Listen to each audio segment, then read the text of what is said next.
सुबह की पहली किरण के साथ जब मोहन अपने खेत पहुंचा तो उसकी आंखें फटी की फटी रह गईं। जहां कल तक धूल उड़ती थी, आज वहां घुटनों तक ऊंची हरी भरी फसल लहलहा रही थी। बड़े बड़े चमकदार आलू और मोतियों जैसे मटर के दाने। तभी वहां से काला गुजरा। काला हैरानी और चिढ़ के साथ, अरे मोहन, ये क्या तमाशा है? कल शाम तक तो यहाँ मिट्टी उड़ रही थी और आज एक ही रात में इतनी बड़ी फसल। कौन सा गड़ा हुआ खजाना हाथ लग गया है तेरे? या कहीं शहर से कोई चोरी का माल लाकर यहाँ गाड़ दिया है? नहीं काला भाई, ये ना कोई चोरी है और ना कोई तमाशा। ये तो ऊपर वाले की मेहरबानी है। कल एक घायल चिड़िया की मदद की थी, बस उसी की दुआओं ने आज ये रंग दिखाया है। देख भाई, कितने सुंदर आलू और मटर है। तू भी थोड़े घर ले जा। दुआएं? चिड़िया मुझे बेवकूफ समझता है। ये जरूर कोई काला जादू है। जोर से, मुझे तेरे खैरात की जरूरत नहीं है मोहन। याद रख, जो रातों रात उगता है वो रातों रात ढल भी जाता है। काला के मन में शांति नहीं थी। वो जानना चाहता था कि मोहन को ये सब मिला कैसे। वो बिल्ली के कदमों से मोहन के टूटे हुए घर के पीछे पहुंचा और खिड़की से कान लगाकर सुनने लगा।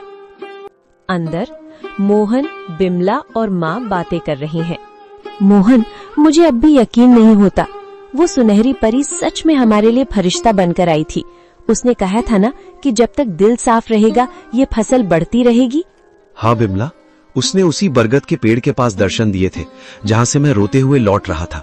वो दिव्य प्रकाश, वो ममता भरी आंखें, मैं कभी नहीं भूल सकता।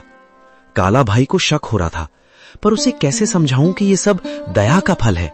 काला खिड़की के बाहर बुदबुदाते हुए, अच्छा तो ये बात है। बरगद का पेड़, परी और सुनहरी पोटली। अगर उस भीख मंगे मोहन को परी मिल सकती है तो मैं तो उससे कहीं ज्यादा चालाक हूँ। मैं भी कल उसी पेड़ के पास जाऊंगा और उस परी से सब कुछ छीन लूंगा। काला सुबह सुबह उसी बरगद के पेड़ के नीचे पहुंच गया। उसने एक जाल बिछाया और एक चिड़िया के आने का इंतजार करने लगा। उसने सोचा कि वो किसी चिड़िया को घायल करेगा और फिर उसकी मदद का नाटक करेगा। कहाँ है वो परी? ओ चिड़िया, बाहर निकल। देख, मैं तेरे लिए कितने दाने लाया हूँ। बस एक बार मेरे सामने आ जा और मुझे वो मखमली पोटली दे दे। मुझे आलू मटर नहीं, मुझे सोना चाहिए, चांदी चाहिए। मैं उस मोहन से बड़ा आदमी बनना चाहता हूँ। काला घंटों चिल्लाता रहा। कभी रोने का नाटक करता तो कभी लालच में पेड़ की टहनियां हिलाता, लेकिन वहाँ सन्नाटा छाया रहा। अचानक एक तेज ठंडी हवा चली और एक आकाशवाणी हुई। काला, प्रार्थना हृदय से की जाती है, लालच से नहीं। मोहन ने एक जान बचाने के लिए अपनी कमीज फाड़ी थी और तू एक जान लेने के लिए जाल बिछा रहा है। जा, तुझे कुछ नहीं मिलेगा क्योंकि तेरा मन ईर्ष्या की राख से भरा है। लालच की फसल कभी मीठी नहीं होती।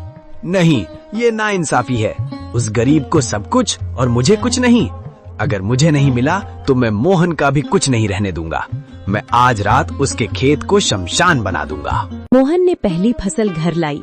बिमला ने जब आलू और मटर की सब्जी बनाई तो उसकी खुशबू पूरे गांव में फैल गई। बीमार माँ ने जैसे ही एक निवाला खाया, उनके चेहरे पर रौनक आ गई। पिताजी, ये आलू तो बहुत मीठे हैं। क्या ये सचमुच हमारे खेत के हैं? अब मुझे स्कूल जाने के लिए नया बस्ता मिलेगा ना? हाँ मेरे बच्चे, अब हम कभी भूखे नहीं सोएंगे। बिमला देखो, भगवान ने सुन ली।